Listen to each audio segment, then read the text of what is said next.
Halo, Assalamualaikum. Ketemu lagi di diskusi data mining. Sesi sekarang ini kita akan membahas mengenai asosiasi. Oke, langsung saja. Eh, Konsep asosiasi sudah ada di paparan di materi yang sebelumnya. Jadi saya hanya akan menyampaikan secara singkat saja, bahkan lebih kepada konteks praktisnya. Baik, sebagai contoh, kita memiliki satu buah dataset yang terdiri dari 14 record, di mana dataset ini merupakan item-item yang dibeli pada sebuah kedai.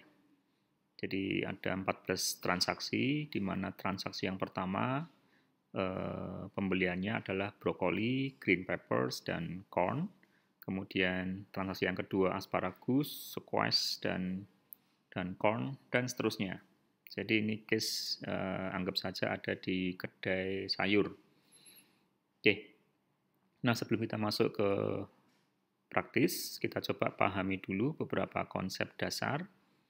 Jadi misalnya ini, di beberapa baris ke bawah ini isinya merupakan definisi-definisi yang nanti akan sering kita pakai dalam implementasi algoritma untuk menyelesaikan case asosiasi. Jadi misalnya I kita asumsikan sebagai semesta pembicaraan. Jadi case untuk yang di atas ini, semesta pembicaraannya adalah semua jenis sayur-mayur yang tercantum di sini. Jadi ada asparagus, beans, corn, tomato, dan seterusnya. Yang tentunya ada di dalam semesta pembicaraan kita. Jadi sepertinya buah-buahan bukanlah termasuk dalam semesta pembicaraan kita. Oke. Kemudian D, ya, datasetnya ini merupakan kumpulan dari transaksi yang kita bicarakan. Jadi kumpulan transaksi yang ada di semesta pembicaraan yang meliputi ya ini. Transaksi pertama, transaksi kedua, ketiga, sampai dengan 14. Jadi inilah yang kita asumsikan sebagai bagian dari D, himpunan seluruh transaksi yang sedang menjadi kajian. Kemudian item set.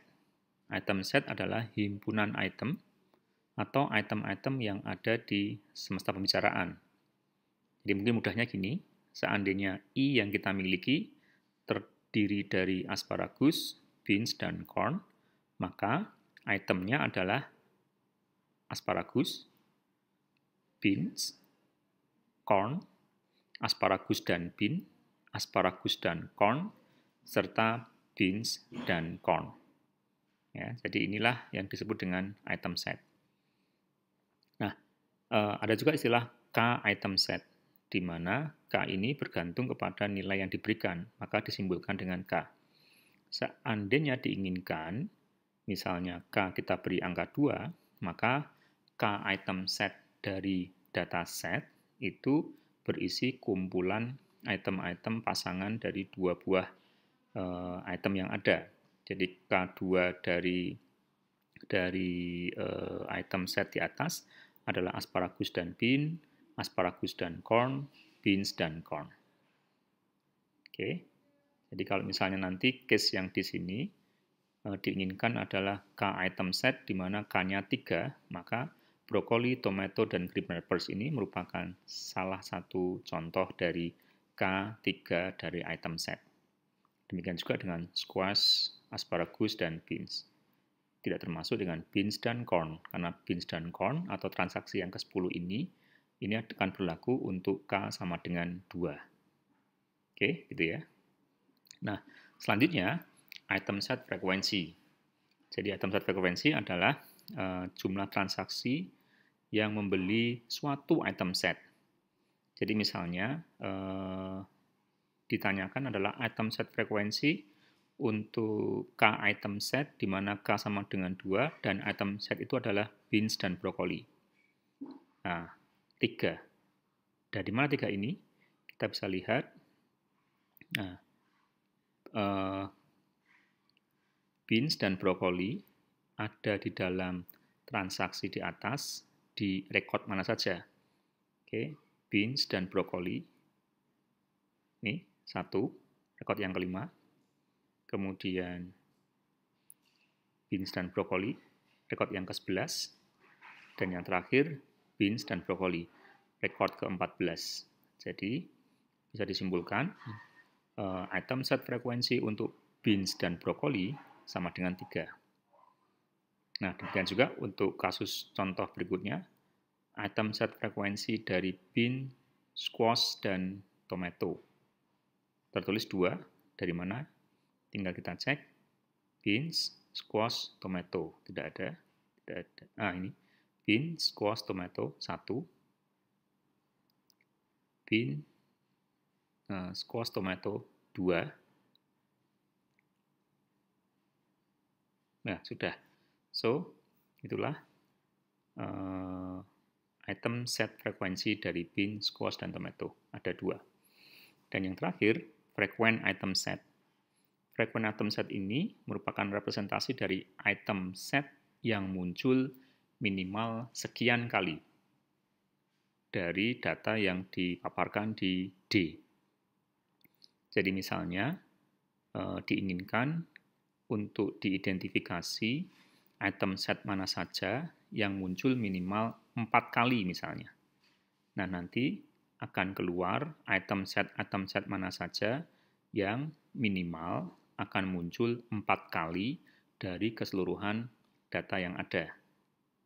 Oke, mungkin lebih mudahnya, nanti kalau kita bisa langsung kepada kasus yang ada. Oke. Selanjutnya, kita akan mendiskusikan beberapa aturan umum dalam asosiasi. Jika didapati sebuah notasi jika X maka Y, di mana X dan Y adalah item set, maka bisa diartikan setiap pembelian X maka akan diikuti dengan pembelian Y. Sebagai contoh, misalnya, saya punya item set seperti ini, roti, mentega, maka susu, berarti pembelian susu dilakukan setelah membeli roti dan mentega. Nah, fenomena ini atau case ini memiliki support 40% dan confident 50%. Apa artinya? Artinya adalah bahwa 40% dari transaksi yang masuk dalam database itu memuat ketiga item tersebut. Jadi, roti, mentega, susu itu ada di 40% database tersebut.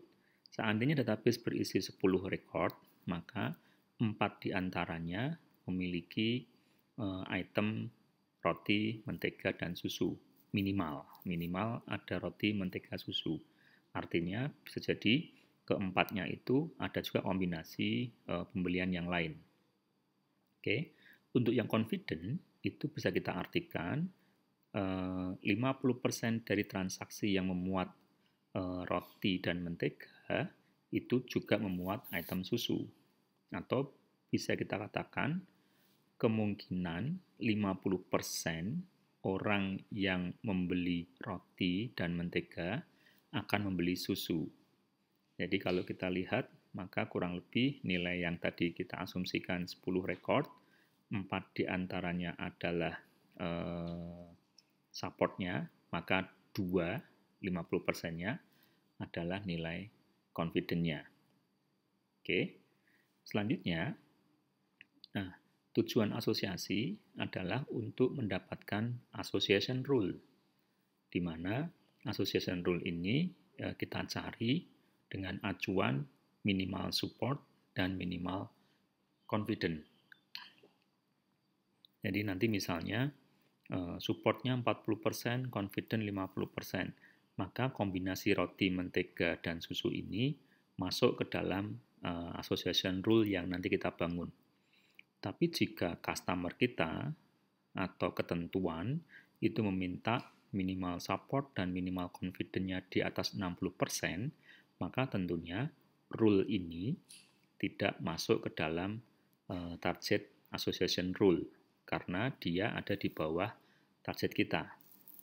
Jadi minimal support dan minimal confidence itu ditentukan di awal untuk mengetahui batasan yang menjadi target kita.